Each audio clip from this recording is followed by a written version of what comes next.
नमस्कार, राधे राधे, जय सिया राम। आज मैं आप लोगों के सामने दोहा क्रमांक 130 से 131 और 132 पढ़ूंगा। इसमें इसकी चौपाई और इसके भावार्थ मैं आप लोगों को बताऊंगा।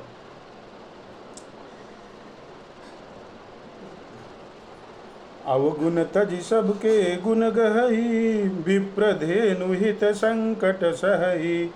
निति निपुण जिन कई जगली का, घर तुम्हार तिन कर मनुनी का। गुण तुम्हार समुझई निज दोषा, जहि सब भांति तुम्हार भरोसा। राम भगत प्रिय लागहि जेहि, तेहि उर बसहु सहित बैदेहि। यहाँ पर भगवान तुलसीदास जी कहते हैं कि जो अवगुणों को छोड़कर सबके गुणों को ग्रहण करते हैं, ब्राह्मण और गौ के लिए संकट सहते हैं, नीति निपुणता में जिनकी जगत में मर्यादा है, उनका सुंदर मन आपका घर है। यहाँ पर श्री रामचंद्र जी वाल्मीकि जी के आश्रम में आते हैं और उनसे बोलते हैं कि हे गुरुदेव, आप मुझे बताओ कोई अच्छा ऐसा स्थान जहाँ पर मैं निवास कर सकूँ। तो श्री वाल्मीकि भगवान उनको बता रहे हैं कि हे प्रभु, आप उस जगह निवास करो जहाँ हर चौपाई में बता रहे हैं, जो गुणों को आपका और दोषों को अपना समझता है, जिसे सब प्रकार से आपका ही भरोसा है, और राम भक्त जिसे प्यारे लगते हैं, उसके हृदय में आप सीता सहित निवास करिए। जाति पाति धनु धर्म बढ़ाई, प्रिय परिवार सदन सुखदाई।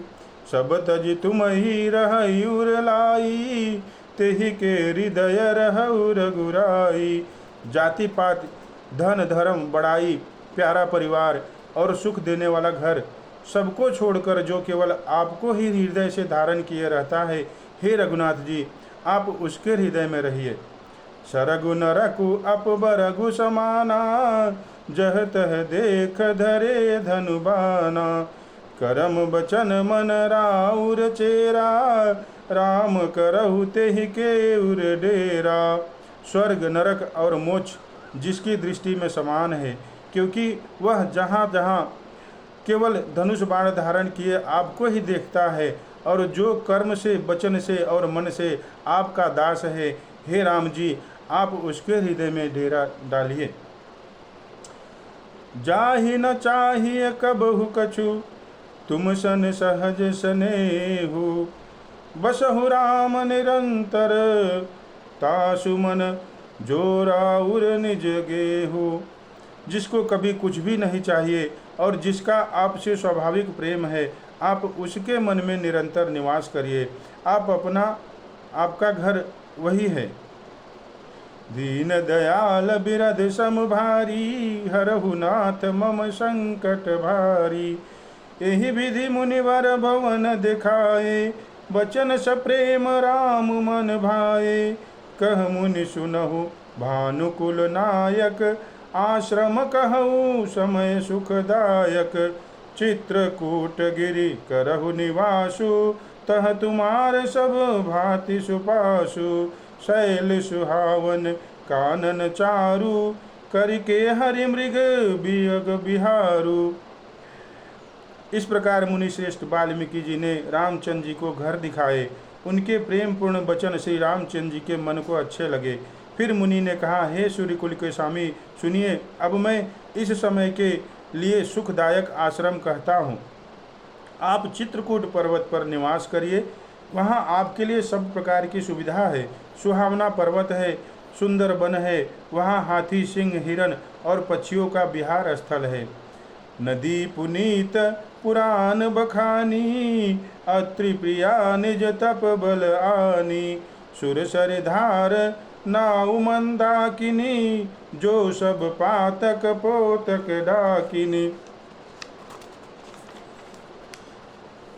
वहाँ पवित्र नदी है जिसकी पुराणों ने प्रशंसा की है, और जिसको अत्रि ऋषि की पत्नी अनुसुईया अपने तपोबल से लाई थी।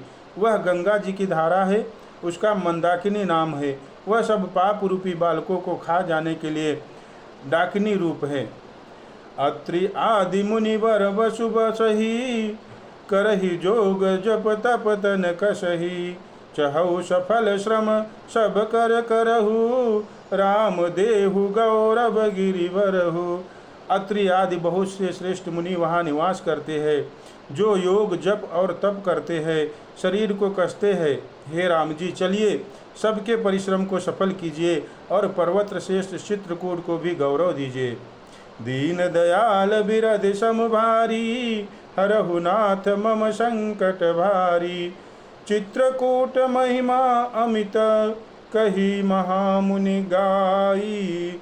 आय नहाए सरित बर, सिय समेत दो भाई।